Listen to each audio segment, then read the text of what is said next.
Folks, I am going to make a start because we don't have long. We've got loads to share with you. My name is Mark Puncher. I'm CEO and founder of Employer Branding Australia. I am thrilled to be here with Rich Gregory from Flair and Liron from LiveHire.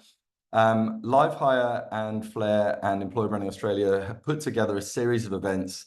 This year, we launched Employer Branding Live 2024, and we were in Melbourne, Sydney, and Brisbane. And I know how annoying that is if you're not in those places. So we wanted to bring together some of the key content from the sessions that we did and a little bit more into a webinar for you. Most importantly, folks, you're giving us an hour of your time. So give us your feedback afterwards. When the webinar ends, there'll be a survey. I would love you to jump in and give us your thoughts. If you want to hear from us and get any more information, that's fine. But most importantly, give us your feedback on how you found it. I would like to start by acknowledging the traditional owners of the many lands we're on today. Too many First Nations Aboriginal lands to break down individually, but I'd like to acknowledge the traditional owners of the lands that I'm on today here in Meanjin in Brisbane. That is the Turrbal and Yagara peoples, and I'm very, very grateful that I get to be here and do this stuff on their lands. I also acknowledge anybody who's with us today who identifies as Aboriginal or Torres Strait Islander. All right, folks, key golden rule today. I'm going to share some content to start with. We're going to jump in and get some real insights from Rich on benefits and the functional elements of employer branding and EBP. We're also going to hear from Liron talent pooling, which I think is an absolute great, it's a wonderful bedfellow for employer branding. I would ask that you ask any questions via the Q&A function. So rather than the chat, we'll keep an eye on both, but put it in the Q&A function. We will pick some questions at the end and make sure there's time to answer them. If there are a lot, or if there are some we don't get to, I promise you we will come back to you with answers. We're going to put it in the LinkedIn Live group that we've set up, and LinkedIn Employer Brand Live, group, and we'll share those with you after the session. All right, let me share my screen and let's make sure that this works. Hopefully you can all see that okay? I will assume so unless I hear from somebody. Perfect. Wonderful, thank you. All right, so let's jump straight in. Look, I don't have as much time as I had during the live events, so I wanted to give you a top line, a snapshot. If you want any detail, get in touch with me on LinkedIn or however you like, and I will answer the questions you have and give you any detail. Look, it's been an absolutely fascinating 18 months. Fascinating is one of those words. There's a strange, insidious market going on right now. There are some sectors that are still booming and running hard. Others have collapsed or really frozen or gone backwards.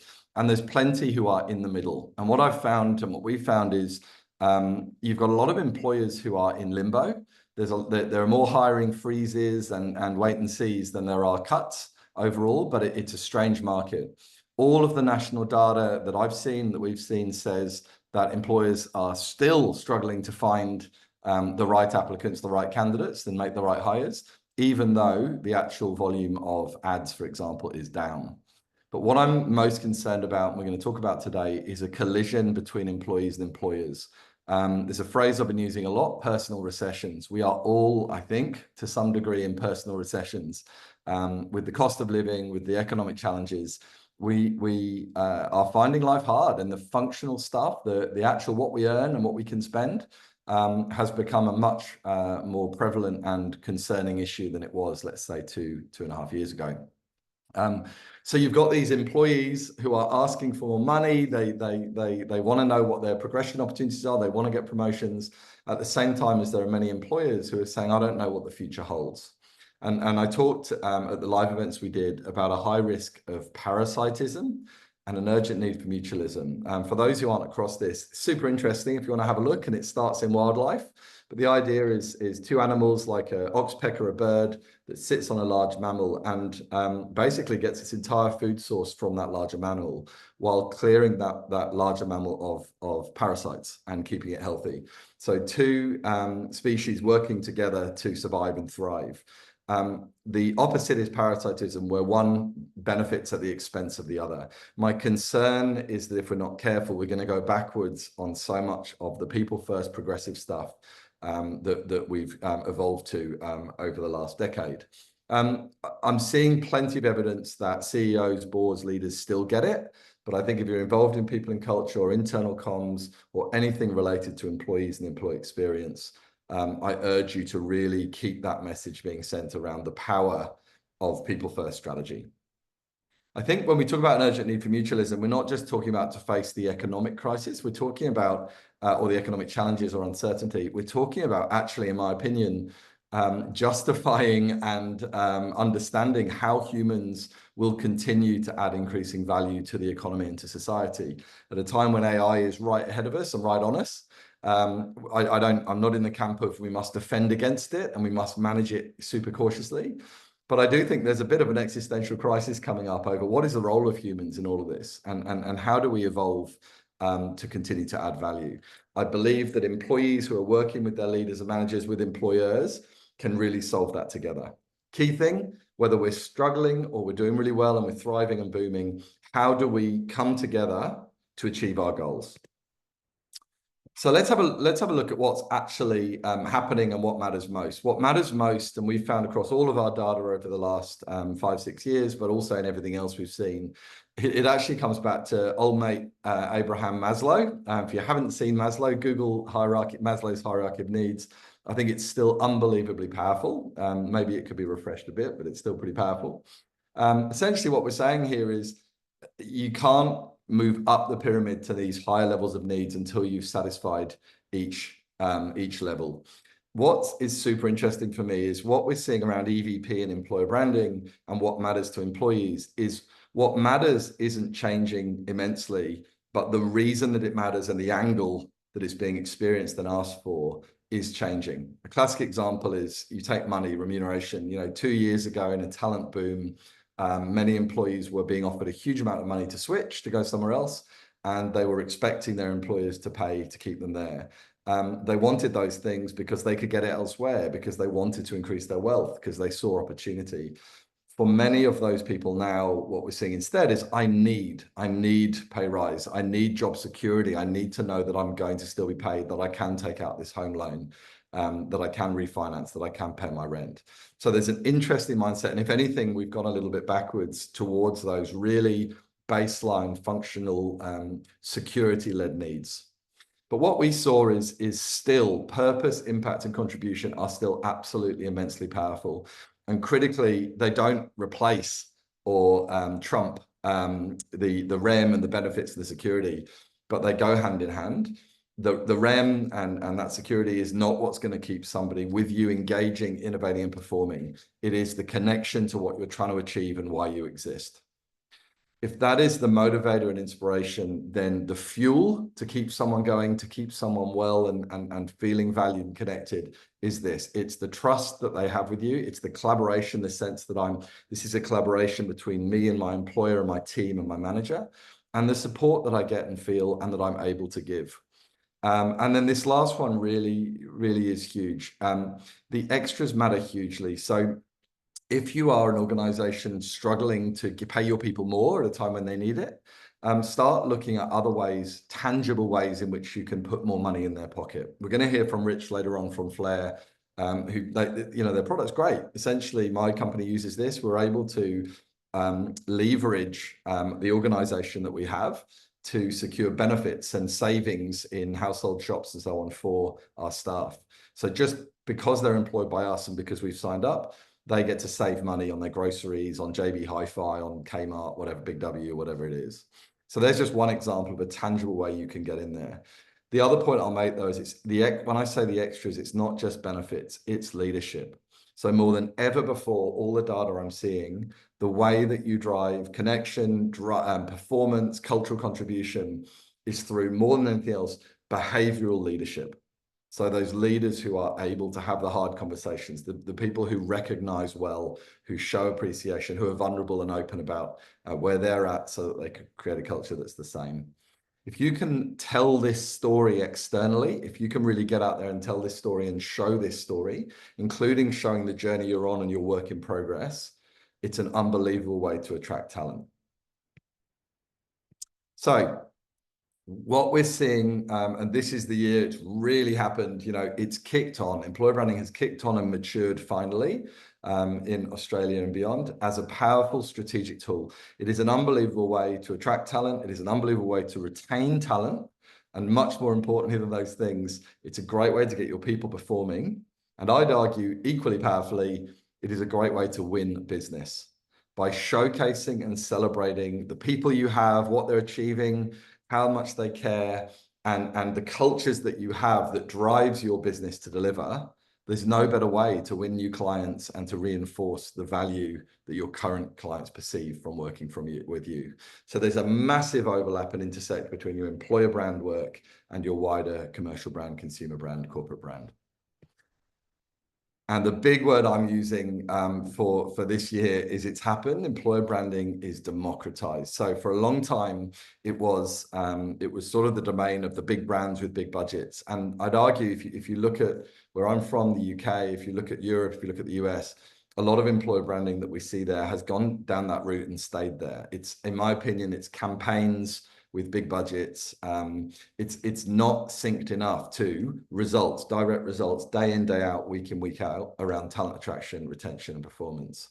So I think there's a huge opportunity for us in Australia and New Zealand to go our own way, the typically authentic and action-led way. If you are a smaller organization, now is the time. You have the advantage in so many ways. If we go back to Maslow, where am I more likely to be able to make a difference? Where am I more likely to feel I belong? Where am I more likely to grow and get experience? Probably in many cases, for many reasons, in a smaller organization. The issue in the past has been that smaller organizations haven't told their stories. It's not about finding a clever or a smart way to say it. It's just going out there and telling it in an authentic and structured way. Bigger players, you have such an opportunity in your own right. Obviously, there's loads of reasons to work for you. But I really think that what I'm craving is some of those bigger players to get out and be really, truly authentic, ditching some of the voiceovers on the videos, the scripts, really getting out and somehow bypassing the corporate comms, red pens, and risk management, and actually going out and telling me true stories. So, top 6 tips for you. I'm going to keep these really quick so we can get on to Rich and Liron and then take your questions.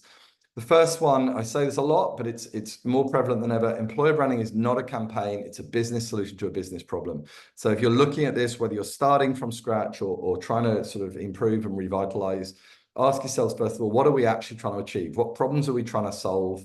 What opportunities are we trying to grab? Why are we doing this? I see a lot of people who come to us and say, I really need an EVP. And when I ask why, they don't know. We can soon get you there and think about it, but you've really got to understand, what are we actually trying to achieve here? How does what we're doing here, an EVP, our employer brand strategy, content storytelling, how is that going to sync to our business goals? And by the way, if you're trying to make a business case, then that's absolutely what you're going to have to do. Sync it straight away to the organization's top and bottom line. And you should absolutely expect ROI. There's too much that's been out there over the years that I've seen that is nice to have, warm and fuzzy. There's a lot of talk about the marketing mix and, campaigns being launched and being measured purely on reach. How many people saw a video? That's crazy in this day and age. We need to focus on what are we actually expecting and what are we going to drive in terms of return on investment. I would be focusing on volume of quality applicants. I would look at conversion to hire, from offer to hire. I would look at early attrition and reducing that where we can. I'd look at ongoing engagement. If you can, I'd also look at the time to consistent success. So if you're doing employer branding well, if you're talent pooling well, if you're bringing in the right people in the right way, then they should hit the ground running, hit the ground quicker, and get going. Tip number 2 for you: audience first, always. There's so much out there that is still employers just bumping their gums and talking about themselves. Externally and internally, it's more about them than you. Of course, you're saying, why choose us? But that has to be told through and seen through the lens of what matters to the people you're talking to. So if you're looking at internal stuff, re-engage your people. Much has changed. Don't just chuck out another annual employee survey. So much has changed in life, not just at work. And now is the time to really sit down with them and know that when you actually re-engage your people and ask for their help, ask them questions, ask for insights, not only are you going to capture a lot of information if you are listening properly, but it's also the act itself, the gesture itself of actually saying, we really want to hear from you, is a great way to drive up their engagement in itself. But you have to do it authentically. Little tactical tip for you, go back to your job ads after this if you have time and count how many times you say we, our, or us, and how many times you say you, your, or yours. We have seen, just by changing that, switching it around, we have seen huge uplift in quality applications for jobs, not for many clients that we work with. You can obviously, one thing is to stop talking just about yourselves. If you start your job ad with established in 1952, we are Australia's leading manufacturer of staplers. Remember that nobody cares. Nobody cares. What I care about is what's in it for me, what am I going to get, and what am I going to be doing? So that's one thing, talk less about yourselves. But the other one, it's a really nice linguistic trick, is just switch the language. So rather than saying we offer, say you'll get. Rather than saying we are, say you'll find. Rather than saying we need, say you'll bring. So it's just a way to turn your ad into more of a magnetic mirror where the candidate can see you, see themselves in your organization. And if they're right for you and if you're right for them, they should be compelled to apply. Number 3, authenticity and advocacy. Always makes me laugh when people say that the key word for employer branding this year is authenticity. It always has been. It always has been. You've got to be honest. You've got to own the journey and the work in progress. We have seen consistently when you tell the truth, when you share not only what's great and what you're proud of, but also the stuff you're still working on or the questions that you haven't answered yet. Not only will candidates respect you for it and believe the good stuff you say as well, but they will also, the right talent will see your work in progress and your challenges, your problems to solve as part of the attraction. So jump into that, really tell that story. Ask your people to help. There is no better way to empower your staff, your employees, than to ask for their help. And so when I say that, I meet a lot of employer branding folks or marketing folks who'll say, or P&C or TA folks who'll say, we ask our staff for stories and nobody wants to be featured. When we look deeper, we find that a lot of the questions that are being asked, people are saying things like, we need to do some content for our LinkedIn page, or we want some content for our website, or we need to recruit. That's not the way you get someone engaged. Again, think about your audience. I would be saying, if it's recruitment, help us understand how we should help. Well, let me start again. Help us to bring in great people who you'll actually really enjoy working with. People who are smart, who are the right people, who can come in and help you progress your career and achieve the impact you want. If you're asking specifically about recruitment, you want to be involved in content, I'd be saying, we want to hear from you. We want to know, what your story is, what your journey is, and why you think other people should join us, and maybe what they need to know before they apply or before they say yes. So really frame it in language which speaks to their needs, rather than just basically, can you do me a favor? I need to do some content. Number 4, AI, bring it on. I mean, look, AI is so prevalent. It's so there. We think that we're seeing huge amounts of acceleration now, but we think the big moment is in 2025. We think that it's really aligning now, and we're seeing the cream rise to the top in quality versus poor solutions. My advice to you strongly, if you're in this space and using it in this space, start to play with it, get comfortable with it, but don't let it drive. All of our content that we create is still human driven and human led. Absolutely, in the future, as AI improves and settles down, we should be using AI to massify content, to scale, to accelerate. But so far, from everything I've seen, we can't replace really talented human beings in the questions we ask, in the angles we take, the perspectives we drive. So original differentiated content, I'm yet to see AI come to the fore. I believe that it can progress and can really aid us as a tool. But the moment we kill off humans to do AI, I think we've lost a huge, huge opportunity to drive strategic results. Number 5, let's talk EVP, folks. Everybody's still talking about it. There's lots of debate about this. I see a lot of EVPs that are basically a slogan, a headline, and I see others that are sit on a policy document, or they're taken from one of Gartner's or Mercer's reports, and they just plonk what matters to employees on their website. It's not how it works. If you do EVP properly, it is a powerful strategic tool for the short and the long term. What I'll talk about here is a magnet, a compass, and a blade. So apologies if you've heard me say this before. a great EVP should be magnetic. It should help you attract the talent, not only who you want, but actually the talent who can thrive with you. It should also help keep those people with you. Others should be put off by a good EVP. And I love EVPs that really embrace who you are and who you're not, what you do and what you don't, you know, who you think you're great for and who you're perhaps not the right choice for. But an EVP should also, when done properly, be a compass. It should be a compass in that when you research an EVP properly, when you structure it and build the proper framework, you will find that this becomes a bit of a blueprint on actually what are the things that make up our talent offer and our employee experience. When, you know, if you've got to make cuts to people and culture, if you've got to make cuts to spend or time or resourcing, you look at that and say, what is the impact going to be on those 3 or 4 or 5 key pillars of our EVP? If you need to prioritize one thing over another, well, have a look at those things. Your people and the research you've done have shown you what matters and why people choose to join you and stick around and keep coming back. How are we ensuring that actually everything we're working towards is reinforcing those things? Of course, a great EVP should move as well, should live and breathe and evolve and change. So use that compass in the same way. And last of all, a great EVP should be a blade. If you go out there and sell the dream and sell paradise and the reality is nowhere near, you will cut yourselves on this blade. And that is a really, really healthy thing. It's not something to be afraid of. We want fantastic imperfect. You don't have to be wonderful at everything, but you do need to just really tell the truth and ensure that when somebody joins you, they are not only inspired to join and solve the problems, not just enjoy the free fruit, but they've got their eyes open to what they're getting themselves into. We've seen consistently you'll reduce early attrition, so people leaving, by being honest, but you will also ensure people hit the ground running and are ready to deal with the issues that you're dealing with today.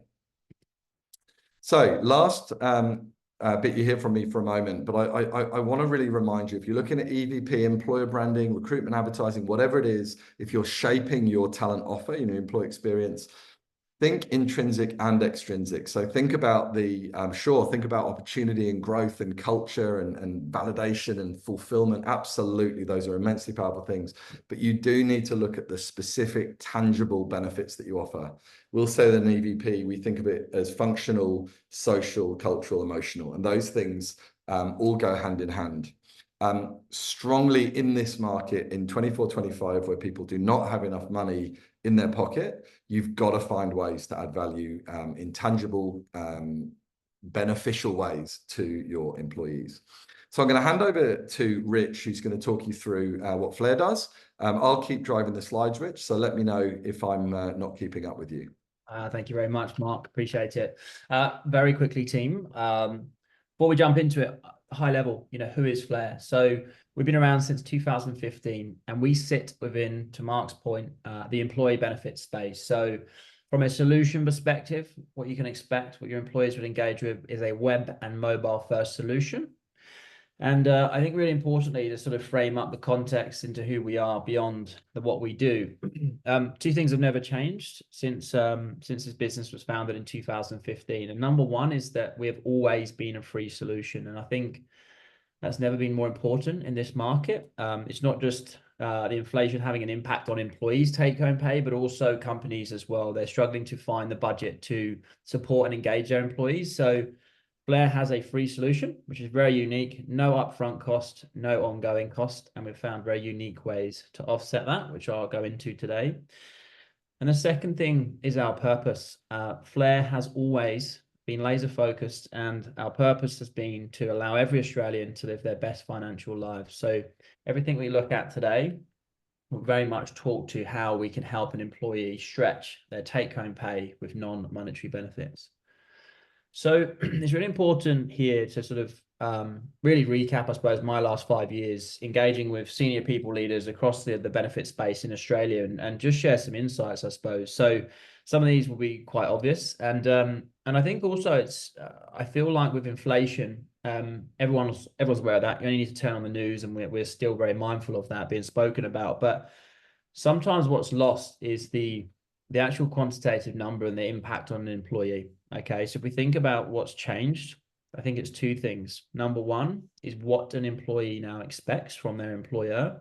And the second one is how they wish to engage. And I think the what is, you know, during COVID, All people leaders across the country did an amazing job of engaging employees with wellness and supporting them physically and mentally. And now when we think about what employees' expectations are, we call it the hardening of benefits or wellness. When an employee now looks to an employer, one of the first questions they ask beyond salary is, what can this employer provide to me? And that's often what quantitative benefits can help me extend my take-home pay. So that's been one big change. And the second one has been this radical digital transformation. During COVID, we all know it.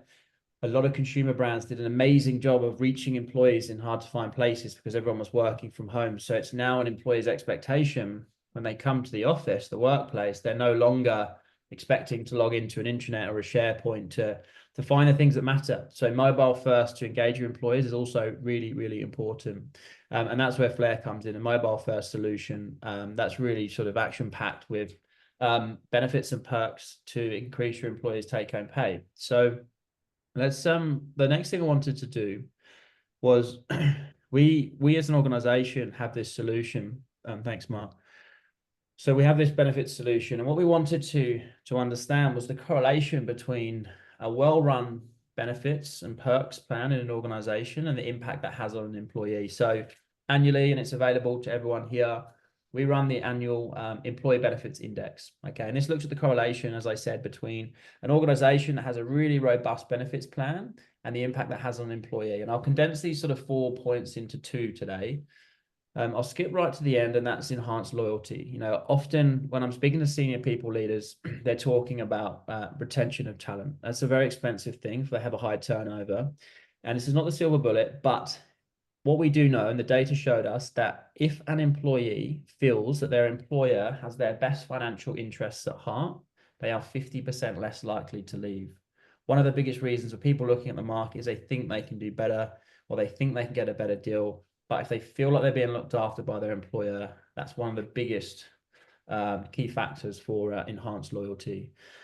These sort of first 3 really talk to, across the market, there should be a statistic that sits across the top of this page that says 54% of Australians feel financially stressed. Okay, and that doesn't really matter whether we're at that median salary of $64,000 or the upper end of the market, because we've all got bills and we all live to our means. And so what these first 3 talk to here is, if we can go some way in easing an employee's sort of financial burdens and stress, they're more likely to apply their skills at work, be productive, and create better outputs for your organization and your projects. So some of these might seem quite obvious, but it was really important for us to sort of, reinforce this information and be able to play it back. Thanks, Mark.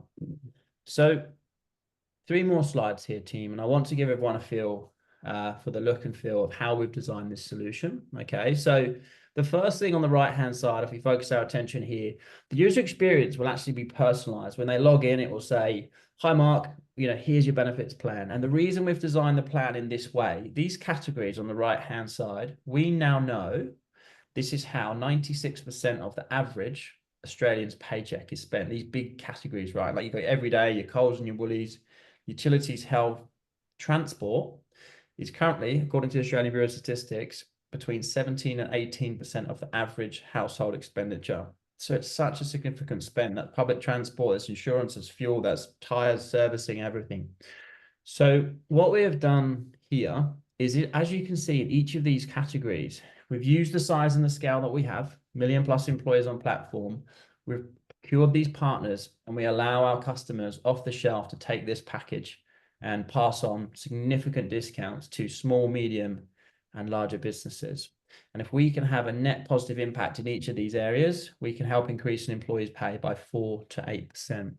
So what I want to do now is just show you 2 ways that we can help an employee extend their take-home pay.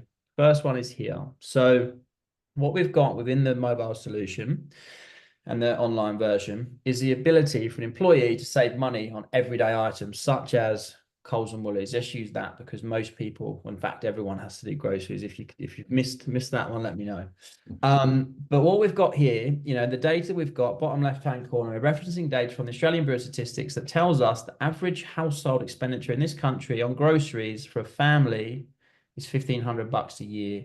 And based on the discount we can provide, that puts $550 back in the employee's paycheck every single year, just on that one discount. So We've made it really seamless. We've used store cards, or they can use Google or Apple Pay to sort of seamlessly transact and save money every single day across these different retailers. So we've given some examples on the page there.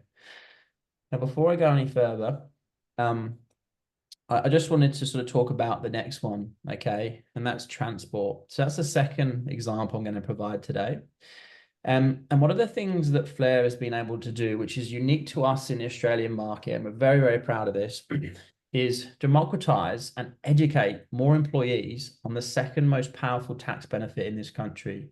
Number one is superannuation, but the second biggest benefit in this country that most people aren't aware of is the ability to salary package their vehicle. In particular, the Australian government, sorry if people already know this, they've come out with the FBT legislation on zero emission vehicles, which means for an employee who takes a novated lease via their company on an electric or plug-in hybrid, it's fully FBT exempt.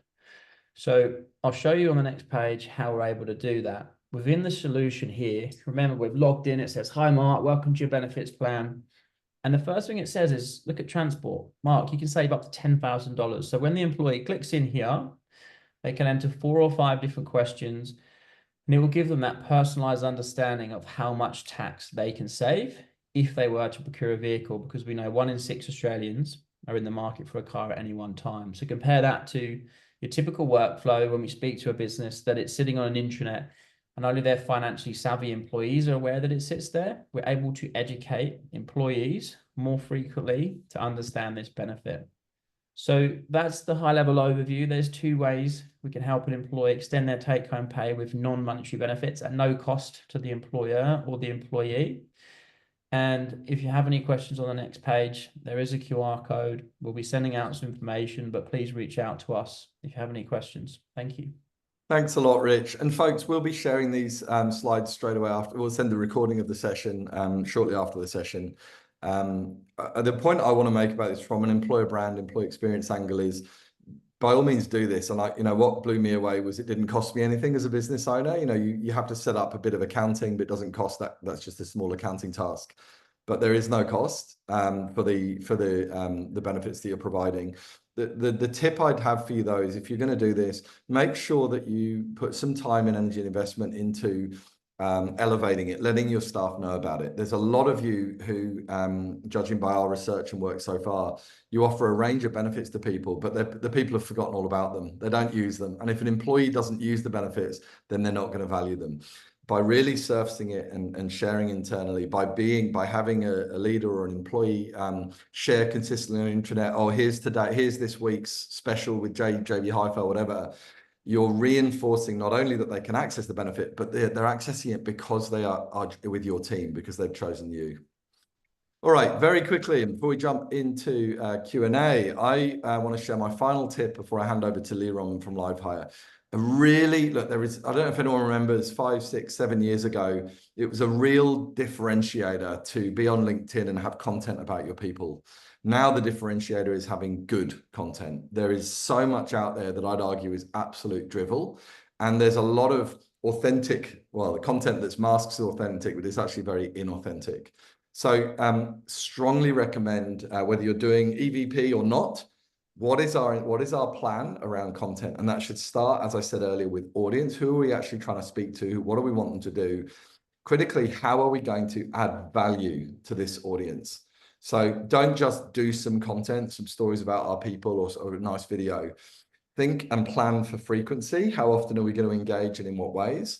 Think about quality. And as part of quality, it really starts with being relevant to the audiences we're targeting and add value. So if you're trying to recruit grads, for example, well, what do grads actually, how can we help grads? What are grads needing right now? A lot of the time they're needing information, insights, support, guidance in choosing the right career. Maybe they're looking at, maybe if you're trying to get people to switch sectors, well, think about what are their hesitations, what are the challenges they're facing that will prevent them from making that switch. So there's a whole lot of ways you can do it, but again, it starts with, who am I talking to? What problems am I trying to solve? How can I add value to them? Really importantly, folks, a lot of people think of content in recruitment marketing or employer branding as social media, LinkedIn and other socials. go way beyond that. Think about your candidate experience. How do you embed your EVP and/or your content, your stories, your quotes from your people, the moments that have mattered in your organization, your culture? How do you embed those in the candidate experience? Remember that the employee who joins you, their employee experience started when they first applied. Think about how you can take somebody who's applied and is mildly interested and has applied for 5, 6, 10, 15 other places, or who's applied to you because the money looks good. And how do you transform that candidate into somebody who is really inspired to join you and to join you for the right reasons, even if they're offered more money to stay where they are? We also absolutely flow content and storytelling and your EVP through the employee experience. Think about whenever you're recognizing, whenever you're celebrating, whenever you're elevating culture and people, you can use storytelling to do that so powerfully. I wish I had more time. I would share lots of insights on storytelling. Maybe that's a future one. And the other one that people are rarely thinking about is leaver experience. All right, leaver experience. I haven't seen that anywhere yet. So if anybody thinks that's pioneering, can you put my name next to it and a copyright mark, please? Think beyond your socials to leaver experience. Great, healthy, successful companies exit leavers well. Unless it was really awful and something dreadful's happened, you want to make sure that somebody leaves you as an advocate for you. You want to make sure that the rest of your team who are watching you when somebody leaves your organization, see an organization that is respectful to people who are leaving. The other point I want to make is so often in many sectors across this country, we should be looking at how do we recycle talent. When somebody leaves, we shouldn't see them as, oh yeah, well, they're gone. We should see them as our next biggest opportunity to bring someone back. So if you're a recruiter, I'd be looking at leavers as a real opportunity to bring someone back. And do it easily without having to go out and find. It's the same with customers, right? It's a lot easier to keep customers or to bring back past customers than it is to find new ones in most sectors. But that only works if you drive a really great leaver experience. If people leave feeling valued, and there's a mantra that I use that seems to be useful to people from the feedback I have, and it's when they leave, make sure they know that the key's under the mat. Think about you've all had someone who's come back. They're gold. They're often very, very powerful. They're advocates. They're less likely to leave. They will talk about the fact that they left for greener grass and it was a dust bowl. But critically, when there's a lot of people who leave you who will want to come back, but won't feel that they can reverse that decision.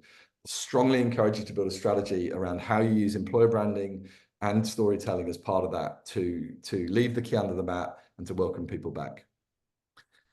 Last point I want to make before I hand over to Liron is about talent pooling. Look, whether you're thinking about current applicants, potential applicants for the future, alumni, the best way to leverage employer branding and to get conversion from employer branding is talent pooling in some form. So it's what if all of your efforts are about, let's hope someone applies for this role that I've launched. It doesn't work like that. Most of your content should be broader. It should be more about careers overall. It should be about connecting you with future talent if it's recruitment. It should be about capturing their data, becoming known to them, having them become known to you so that you can nurture that audience and ensure that as and when the time is right for them and for you, they are warm and engaged and excited to explore an opportunity with you. So I'm going to hand over to Liron, who'll share his screen. I'll stop sharing, Liron, so you can. He'll do 7 minutes or so on talent pooling, and then we'll take your questions. So please do jump in and put any questions in the Q&A. Awesome. Thank you very much, Mark and Rich. Really appreciate that. Just checking. Can you guys, Mark, can you hear me? Yep, no problem. Excellent. Awesome. So I guess as a starting point, it's probably worth just introducing a little bit as to who LiveHire is and what we do. So LiveHire's focus is on recruitment and engagement. So really that sort of front end of the candidate experience.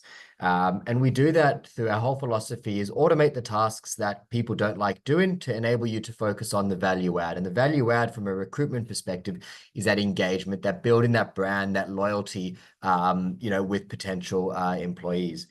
And we do that through enabling organizations to build a talent community and talent pools and pipelines.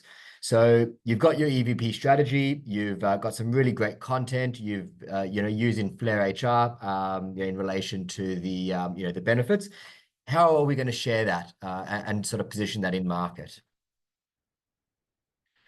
So we talk about this talent community and talent pools, and these are still a little bit of buzzwords that we hear in the market. And I think it's interesting, right? Because what we hear and what we in the market, we traditionally think of recruitment as posting job adverts and waiting for people to apply, rejecting people and going through the whole process again and again. And we're seeing a real shift in the market. In fact, LinkedIn came out with some analytics and some data, and they said that 70% of the global workforce is actually passive talent and not actively looking for a job. So if we're just reliant on job adverts and people coming to us, we're missing a major part of the workforce.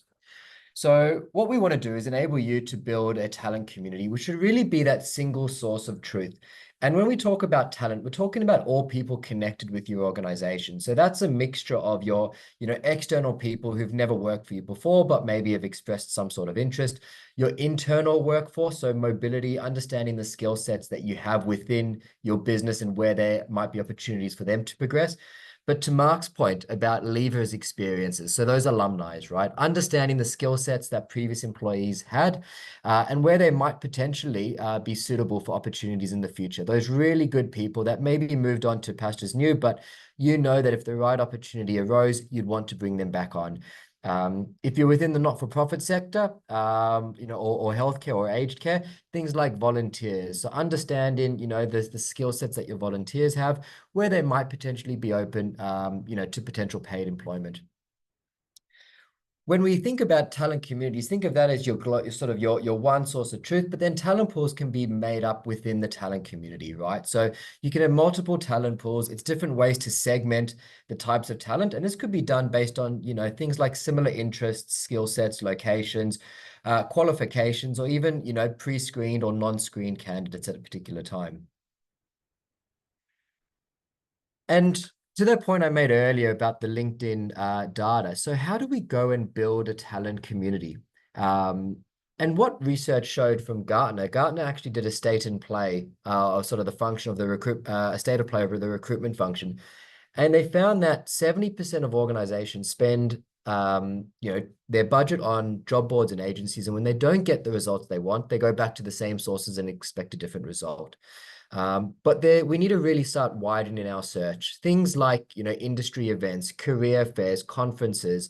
A lot of retail clients you might find at the front of their stores when you go to pay, they've got a QR code, easy ways to connect with talent, tracking all the different sources so you can actually report on the ROI.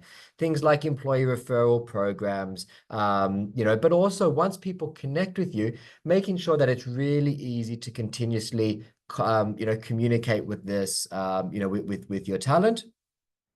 Updates on what's happening with your organization, not necessarily just about jobs that you guys may be having, but things like industry updates, training material, content that might be relevant to particular careers. I guess another question which often keeps coming up is when it comes to talent pooling, what types of roles or skills are best to talent pool? And there's a few different ways that organizations can look at talent pools. The first thing might be looking at things like, high priority or business critical roles, or maybe even grouping them into sort of different, family functions. So if we think about those high priority roles, what would be the business cost of us not having somebody in that position, right? So how quickly, can we, I guess, accommodate somebody not being in a particular seat? Or is it something that maybe, we know we're going to spend a lot of money traditionally going to agencies? Is it a way we can reduce costs, and bring that function in-house? Things like high volume, very repetitive roles, things like Christmas casuals, your campaigns that you guys might be running, those high volume, where it's the same skill set over and over. Those are the types of opportunities where talent pooling really enables you to sort of, leverage your employee brand and get ahead of the curve. Conscious of time, so I'm going to quickly try and rattle through this. When it comes to engaging with your talent pool, the first, rule is to be proactive and not reactive, but also focus on moments that matter. I'm sure all of us have signed up for jobs in the past, and we're now part of mailing lists where you get an email and it says, "Hi, Mark, here's the 15 jobs that we think you would be suitable for. Which one do you want to apply for?" And the truth is probably none of them, if we're being really honest, because they're not relevant to what we're looking for at the moment. So think about moments that matter. When somebody connects with your organization, that's a powerful moment. That's a point of time where you can focus, and we can automate messages like that. Maybe when you move them into a talent pool, that's another moment that matters. Gives them an update. "Hey, Mark, we've moved you into a particular talent pool based on your skill set. We don't have a job available at the moment, but as soon as something does become available, we'll let you know." The next part is make it engaging. So we've all probably got those messages which are one-way push messages without the ability to respond back. Within LiveHire, we leverage two-way text messaging. So every organization has their own phone number. It's registered to their organization or to their business. You can push out messages. It comes from a person. So it's a personalized message to a candidate. It's tailored, but they also have the ability to respond. And what we find is that the average response time to text messaging sits at 17 minutes. Now, on LiveHire, we do send out all messages via email as well. The truth is we never really talk about our email response rates because they're 70 times slower. So if you want something that's personal, you want something that's engaging and fast, you have to be using two-way text messaging.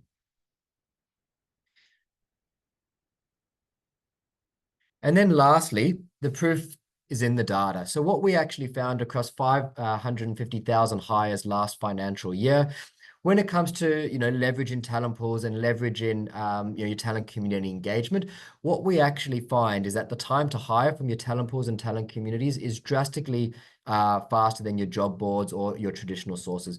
But also the number of candidates and applicants that you actually need to make hires also decreases, which gives your business and your hiring managers time back in their day to focus on those other value-added tasks. So we find on average, you actually need just over one candidate, so 1.2 candidates that you invite and reach out to and proactively engage with and invite to join your shortlist. They will join your shortlist, where we compare that with almost 13 from job boards. But ultimately, when it comes to making hires, you can make 6 hires from people that are engaging with through your talent pools in your community before one person rejects your offer. Whereas a job board, it's effectively 1-to-1, because we know candidates that are applying on job boards with yourself are probably also applying with 15 or 20 other companies at the same time, versus people that in your community you've engaged with, you've nurtured, you've proactively reached out to. They might even be passive, but because they're familiar with your brand, they're more likely to go through the process with you. And with that, I'll hand back to yourself, Mark. Thank you very much, Liron. And honestly, folks, we've worked and partnered with Flair and LiveHire a lot.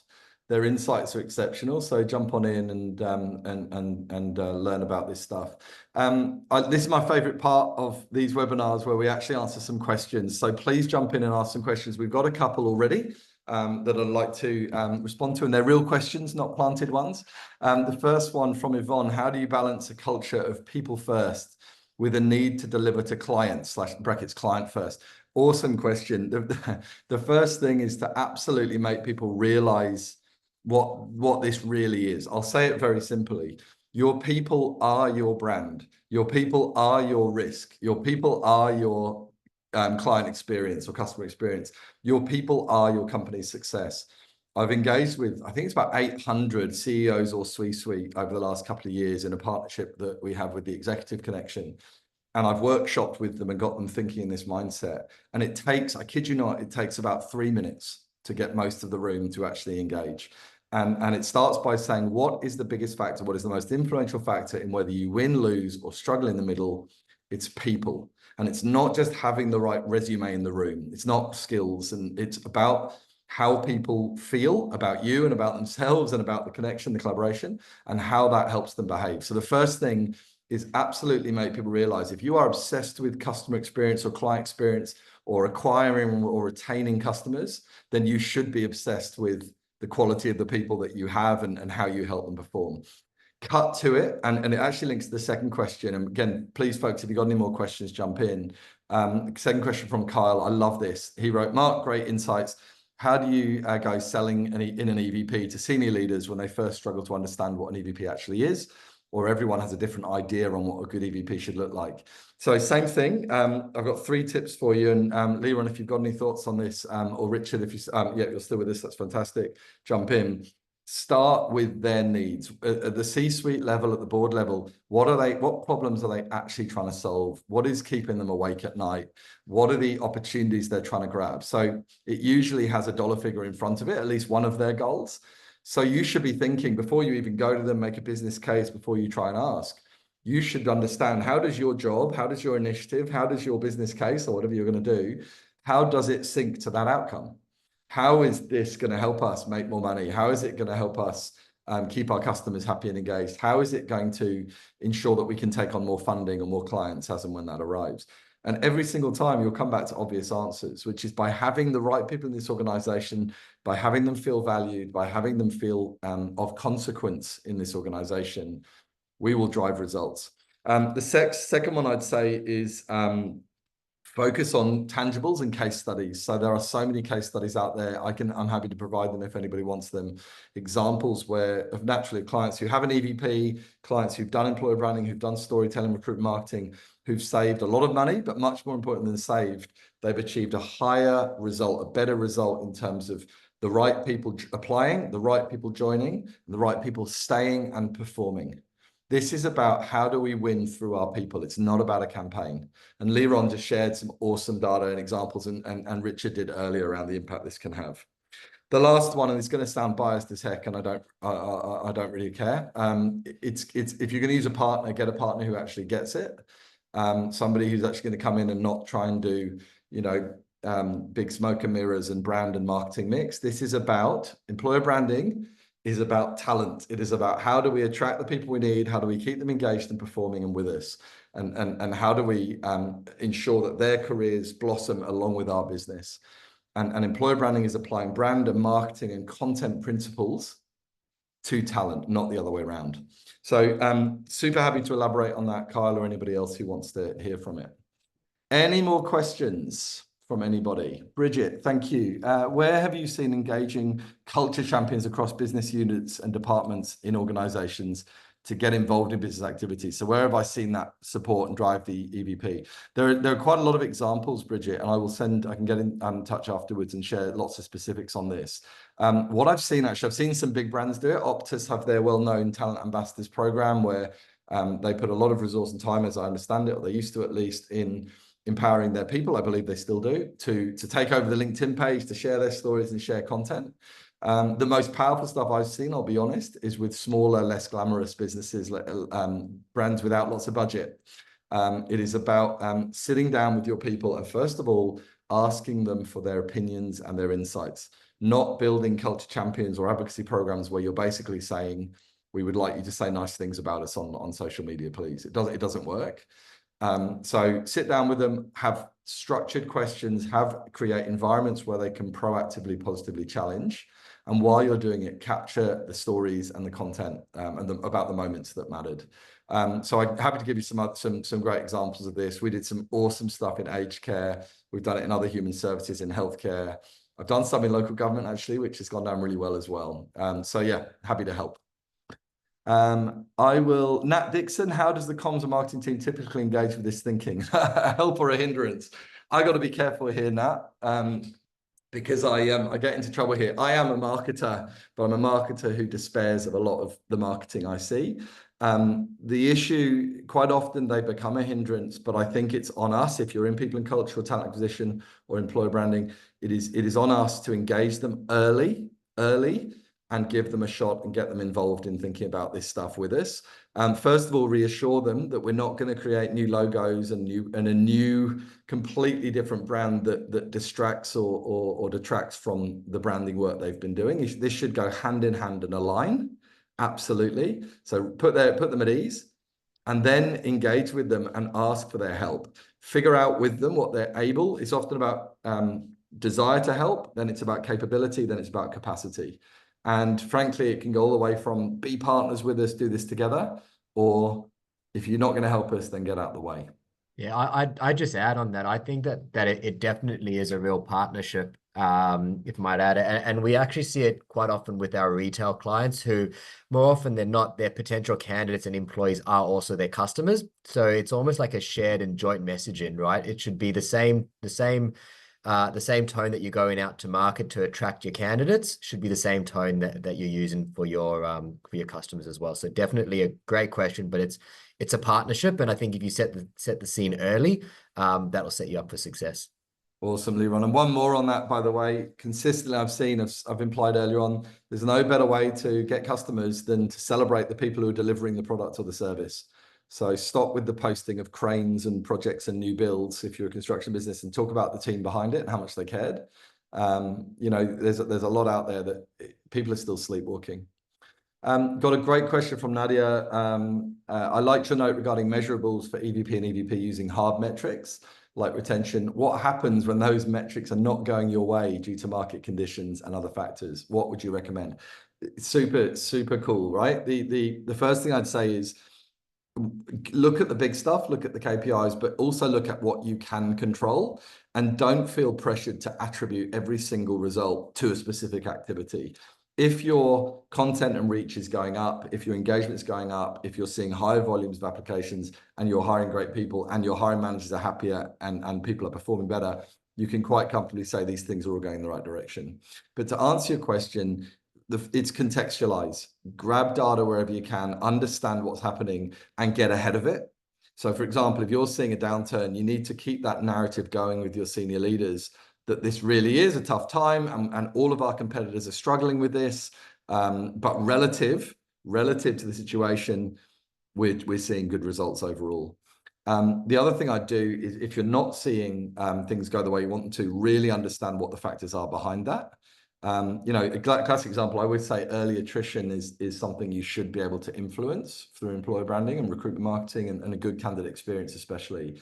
But the biggest thing is obviously the environment they find when they get there and the manager that's there. So really ensure you're framing to what degree this can influence and impact those things. If you are seeing a lot of people leaving due to market conditions, really increase your emphasis on understanding why. Why is somebody leaving? What is really going on? Rather than just sort of admin-based exit interviews, I think there are lots of other ways to capture data and information on those people. I hope that's useful to you, Nadia. If you need any more, let me know. Richard, Leron, anything else to add in? Or if anybody has any more questions? No, I think that's awesome. Really appreciate it, Mark, and everyone, thanks for attending. Richard? Thank you all. Nothing from me. Cheers, Mark. Amazing. Right, folks, this is part one. We've got part two coming up. I think it's next week, and it's gold. We have some of the best panelists that we've worked with ever. We picked some from the live events that we did. Unfortunately, we couldn't bring them all to you due to time, but these are practitioners in-house, senior people and culture leaders or people and culture legends and recruitment legends and marketing legends who are going to be able to share their experiences and give you advice on what they've learned through the process. So thank you again so much for joining us. Love your work, and please do link in with us. Stay in touch. We will record next week, Ash, and we will send it to everybody. Thanks so much, everyone. Take care.